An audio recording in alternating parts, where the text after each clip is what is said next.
G'day everybody, welcome to AFL Legends Unite. I'm Darryl Atkinson and today we're going to be reviewing the Geelong and Melbourne game. This one was a very interesting game because, well, more bizarre really. It was mainly bizarre because of Melbourne's inaccuracy, and I'll tell you why when it comes to inaccuracy. 13 goals, 19 behinds, 97, lost to Geelong, 20 goals, 6 behinds. Melbourne had 13 more behinds than Geelong. Geelong only had 7 more goals. Do the maths. Melbourne still had 6 more scoring shots. It was just devastating for Melbourne. You know, I felt like they used the run a bit more better than Geelong, particularly in the first 3 quarters. And they did very well. They did very well. They just weren't getting reward for effort in the end. You know, they were controlling the centre. They were moving it down the field very smoothly. But when it came to the finish, they just could not deliver, and it hurt them. It just hurt them so badly. It cost them the game, obviously. But they won the disposal count by 6. Disposal efficiency was quite interesting because of that last quarter by Geelong, and particularly also in that third quarter as well, I should say. 72% each in terms of disposal efficiency for both sides, but they really got back into it. Geelong, they were very ferocious. Efficiency inside 50, 61% to 55%. I'm not too sure why it's saying 55% inside 50s efficiency for Melbourne when it was clearly not on the scoreboard, but you know, it is what it is. Geelong did pretty well in contested possessions, but Melbourne, because they had so many uncontested, they had so many players free. Every single time they got the ball and got that turnover, as they were pushing up the line, as they were pushing up forward, Geelong's defence was just a mess. It was everywhere. Therefore, Melbourne had all these players running all up at once, so you know the uncontested possession is obviously going to be much higher than what the Cats was, and it was just that smooth run. Again, it was the finish that wasn't. It just hurt them. It wasn't there, and you know you must have been really frustrated as a Melbourne supporter to see that. No doubt about it. Intercept possessions, Melbourne smashed it 77 to 62. That's what I'm talking about. They gained those turnovers. They're getting the turnovers and they're just pushing up the line, which is causing a lot of trouble for Geelong, who I'd have to say have been very lucky this year. Very lucky. They're not looking dangerous at all, Geelong. They're not a threat. They're not a threat. They'll be lucky enough to finish 7th with the way they've been playing. And I think they can even lose to really bottom sides. Geelong are just not threatening. They got a decent midfield, a couple of decent midfielders, but besides that, they're not really that threatening. You can shut them down, you can get those turnovers. But what it comes down to you as players is to actually get some reward, especially in the forward line. You want to hit those targets, you want to kick those goals, you know, and you know, it's just devastating. It must be devastating. Yeah, looking at the best players, talking about Geelong's midfield again, Selwood was had 37 disposals, but I have to say Dangerfield with 36 disposals, but 3 goals. Selwood only had 1 goal. I think Dangerfield was the best for the Cats and possibly on the field.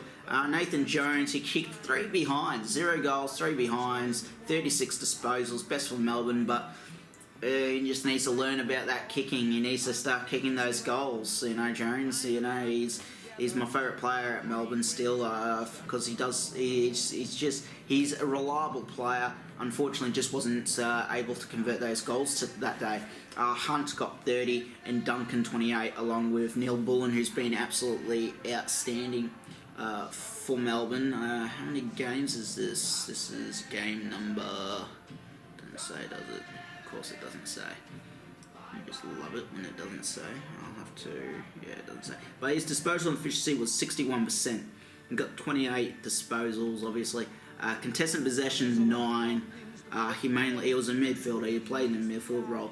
But yeah, 9 contested possessions, 18 uncontested possessions, 5 intercepts. Unfortunately, he gave away 7 turnovers.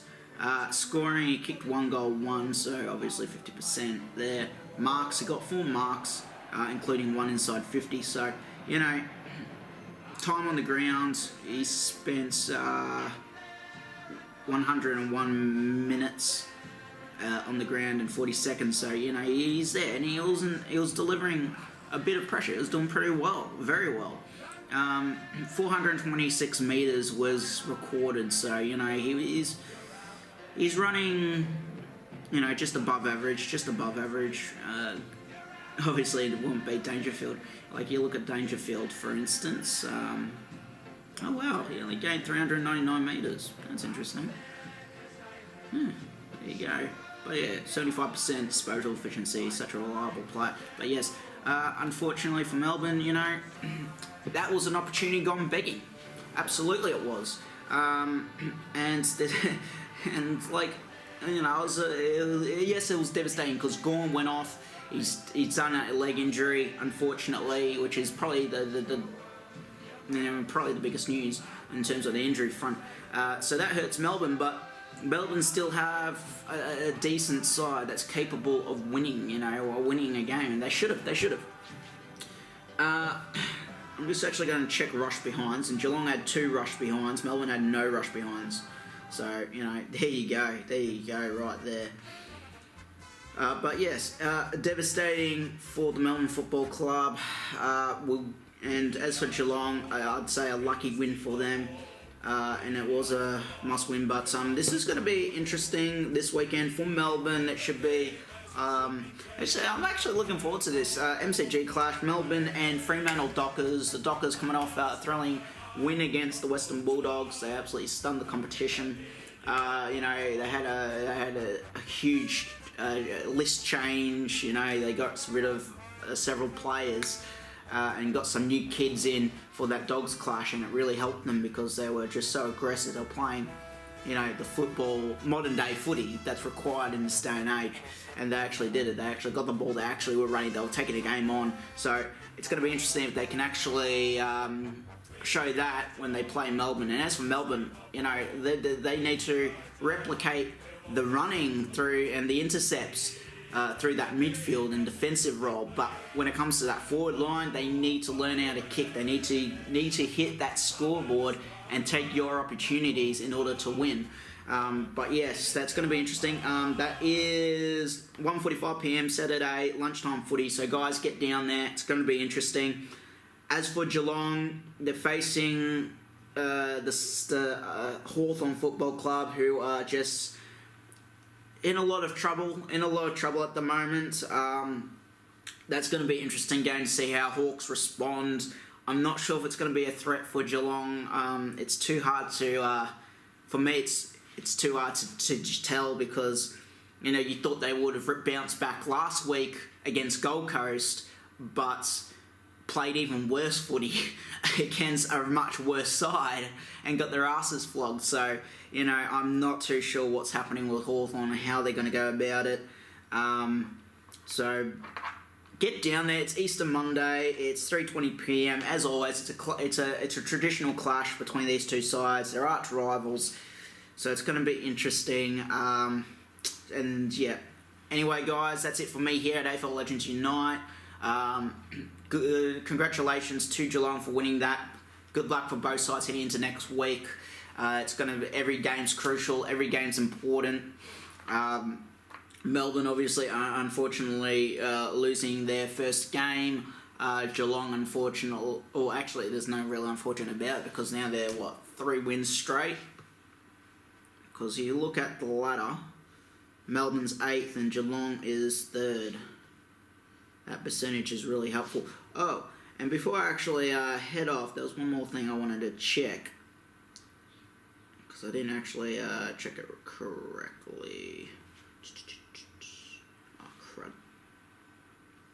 There we go. Here we go. So, yeah, Joel Selwood cut his head open. He always cuts his head open. It's like every week in, week out. Hawkins did a quad, so he should be fine. Yeah, so his right hamstring was gone, and Kent also cut his head. So Gorn, obviously, probably the only one that you won't see next week, which is highly disappointing. And Hawkins actually did pretty well. 5 goals, Menzel 4, Dangerfield 3, Blickarbs 2, Motlop 2, McCarthy, Selwood, Smith, Parfitt, all 1. Kent and Watts 2 goals each. Petrarca Smith, Stretch, Hunt, Garlett, Neil Bullen, Jetta, Hannon, Harms all got 1 goal each. So, yeah, anyway, that's it for me here, guys. Again, good luck to both sides next week. Congratulations, Geelong. Everybody, stay safe, take care, and I'll see you next time.